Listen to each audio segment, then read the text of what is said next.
मैं सुबह जल्दी उठा करता था। वो बैंक में नौकरी किया करता था। हम अच्छे दोस्त हुआ करते थे। वो हमारे टीचर हुआ करते थे। मैं बहुत शर्मीला हुआ करता था। हेलो एवरीवन, इस तरह के सेंटेंसेस हम डेली लाइफ में बहुत ज़्यादा बोलते हैं और आज की इस वीडियो में मैं आपको बहुत ही आसान तरीके से ये सिखाने वाली हूँ कि आप ऐसे सेंटेंसेस को इंग्लिश में कैसे बोल सकते हैं, वो भी बगैर किसी कंफ्यूजन के। तो चाहे आप एक बिगिनर हैं या आपको थोड़ी बहुत इंग्लिश आती भी है, तो ये वीडियो आपके लिए बहुत हेल्पफुल होने वाली है। अगर वीडियो पसंद आए तो वीडियो को लाइक जरूर करें और चैनल को सब्सक्राइब करें ताकि आप इसी तरह आसान और प्रैक्टिकल तरीके से इंग्लिश सीखते रहें। तो चलें अब वीडियो शुरू करते हैं। अब आप इन सेंटेंसेस पर गौर करें तो आपको इनमें एक चीज कॉमन नजर आएगी कि इन सभी सेंटेंसेस की एंडिंग हो रही है किया करता था या हुआ करता था पर। तो यहाँ से एक बात क्लियर हो जाती है कि हम यहाँ पर पास्ट की बात कर रहे हैं, ठीक है। अब जो दूसरी इम्पोर्टेंट चीज आपने समझनी है वो ये है कि हम यहाँ पर तीन चीजों के बारे में बात कर रहे हैं: past habits, past states, past identity या रोल। अब पास्ट हैबिट्स की बात करें तो इसका मतलब होता है कि वो काम जो हम माजी में बार बार किया करते थे। जैसे मैं सुबह जल्दी उठा करता था, मैं रोजाना स्कूल जाया करता था। यानी यहाँ पर हम रिपीटेड एक्शंस की बात कर रहे होते हैं। अब पास्ट स्टेट्स, तो इसका मतलब होता है कि किसी की हालत, कैफियत या शख्सियत जो माजी में हुआ करती थी। जैसे मैं बहुत शर्मीला हुआ करता था, वो बहुत ज़हीन हुआ करती थी। अब तीसरा पॉइंट है पास्ट आइडेंटिटी या रोल। इसका मतलब होता है कि हम माजी में कौन थे या क्या थे, यानी हम किसी का रोल या आइडेंटिटी बता रहे होते हैं। जैसे वो मेरा दोस्त हुआ करता था, मैं उसका पड़ोसी हुआ करता था। अब यहाँ पर एक इम्पॉर्टेंट बात समझ लें कि ग्रामर के हिसाब से पास्ट आइडेंटिटी या पास्ट रोल हमारे पास पास्ट स्टेट का ही हिस्सा होते हैं, लेकिन मैं आपकी क्लैरिटी के लिए इनको दो पार्ट्स में डिवाइड कर रही हूँ, ठीक है, ताकि आपको कोई भी कंफ्यूजन ना हो। तो अब हम इन सब को स्टेप बाय स्टेप इंग्लिश में बनाना सीखते हैं। सबसे पहले बात करते हैं पास्ट हैबिट्स की। तो जब भी हमारे पास सेंटेंसेस एंड होंगे किया करता था, किया करती थी या किया करते थे पर, तो हम ये स्ट्रक्चर यूज करेंगे: subject plus used to plus verb की फर्स्ट फॉर्म प्लस ऑब्जेक्ट। अब इसको थोड़ा सा समझ लेते हैं। सब्जेक्ट हमारे पास कोई भी हो सकता है, he, she, it, I, we, you, they वगैरह, यानी सिंगुलर भी हो सकता है और प्लूरल भी हो सकता है। इसके बाद आता है हमारे पास यूज्ड टू। ये इस स्ट्रक्चर का मेन पार्ट है जो हमें किया करता था की सेंस देता है, ठीक है, और ये ऐसे सेंटेंसेस में हमेशा फिक्स रहता है। इसके बाद आती है वर्ब की फर्स्ट फॉर्म, इसके बाद आता है ऑब्जेक्ट। तो कंप्लीट स्ट्रक्चर हमारे पास हो गया है subject plus used to plus verb की फर्स्ट फॉर्म प्लस ऑब्जेक्ट। तो अब हम एग्जांपल्स देखते हैं। मैं सुबह जल्दी उठा करता था, I used to wake up early. यहाँ पर मैं आपको एक इम्पॉर्टेंट बात बता दूं कि आमतौर पर हम सेंटेंसेस को नेगेटिव बनाने के लिए नॉट का यूज करते हैं, लेकिन यहाँ पर ऐसा नहीं होता। यहाँ सिर्फ नॉट काफी नहीं होता। इसके साथ साथ एक बहुत कॉमन मिस्टेक है जो अक्सर लोग करते हैं ऐसे सेंटेंसेस को नेगेटिव बनाने के लिए, वो भी आज हम क्लियर करेंगे और इनके क्वेश्चंस कैसे बनाते हैं हम ये भी सीखेंगे। इसलिए इस वीडियो को आखिर तक जरूर देखें। तो अब हम इस सेंटेंस को देख लेते हैं। यहाँ पर देखें, सबसे पहले हमारे पास है सब्जेक्ट आई,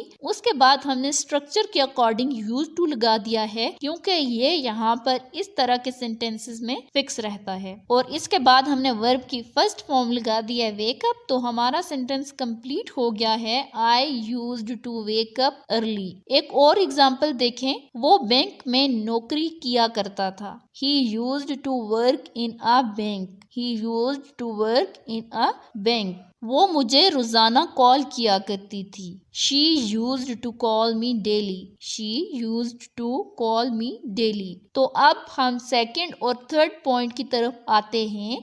तो जब हमारे सेंटेंसेस के आखिर में हुआ करता था या हुआ करती थी या हुआ करते थे आता है, तो हम यूज्ड टू के साथ बी का इजाफा करते हैं और हमारा स्ट्रक्चर बन जाता है subject plus use to be plus adjective या नाउन। क्योंकि हम यहाँ पर कोई एक्शन नहीं बता रहे होते बल्कि हम किसी की हालत, कैफियत, पर्सनैलिटी या पास्ट रोल बता रहे होते हैं, आइडेंटिटी बता रहे होते हैं, तो इसलिए हमारे पास एडजेक्टिव या नाउन आता है और उसके साथ हमेशा बी आता है। ठीक है, तो ये आपने याद रखना है। जब हम स्टेट या पर्सनैलिटी की बात कर रहे होंगे तो हमारे पास यूज टू बी आएगा। ठीक है, अब हम एग्जाम्पल्स देख लेते हैं। मैं बहुत शर्मीला हुआ करता था। I used to be very शाई।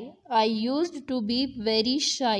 एक और एग्जाम्पल देखें, वो बहुत मोटा हुआ करता था। He used to be very fat। He used to be very fat। वो पढ़ाई में कमजोर हुआ करता था। He used to be weak in studies। He used to be weak in studies। अब यहाँ पर हम किसी की एकेडमिक हालत बता रहे हैं कि वो पढ़ाई में कमजोर हुआ करता था। ठीक है, तो जब भी हम किसी की हालत या पर्सनैलिटी की बात कर रहे हूँ तो हम used to be plus adjective का यूज करते हैं। ठीक है, तो अब ये एग्जाम्पल देखें, हम अच्छे दोस्त हुआ करते थे। We used to be good friends। We used to be good friends। अब यहाँ पर देखें, हम अपनी आइडेंटिटी या रिलेशनशिप बता रहे हैं कि हम माजी में क्या थे, अच्छे दोस्त थे। तो यहाँ पर फ्रेंड हमारे पास एक नाउन है। तो जब भी हम अपनी पास्ट की आइडेंटिटी, रोल या रिलेशनशिप के बारे में बात करते हैं तो तब हमारे पास एंड में नाउन आता है उस चीज को बताने के लिए, और नाउन के साथ भी हमेशा यूज्ड टू बी आता है। ठीक है,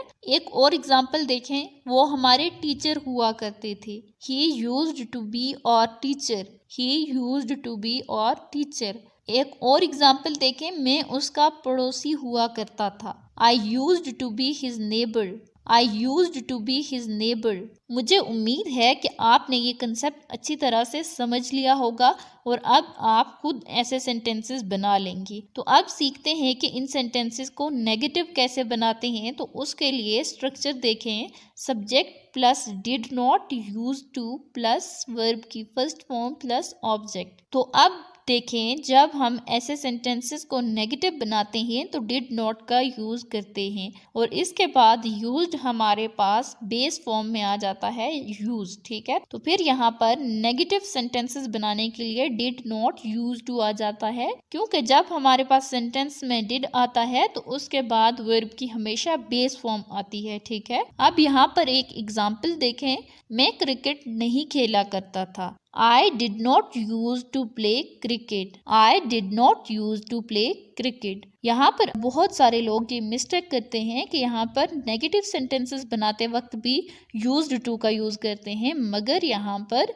did not used to आता है। ठीक है, तो अब एक और एग्जाम्पल देखें, वो बैंक में नौकरी नहीं किया करता था। He did not used to work in a bank। He did not used to work in a bank। वो मेरा दोस्त नहीं हुआ करता था। He did not used to be my friend।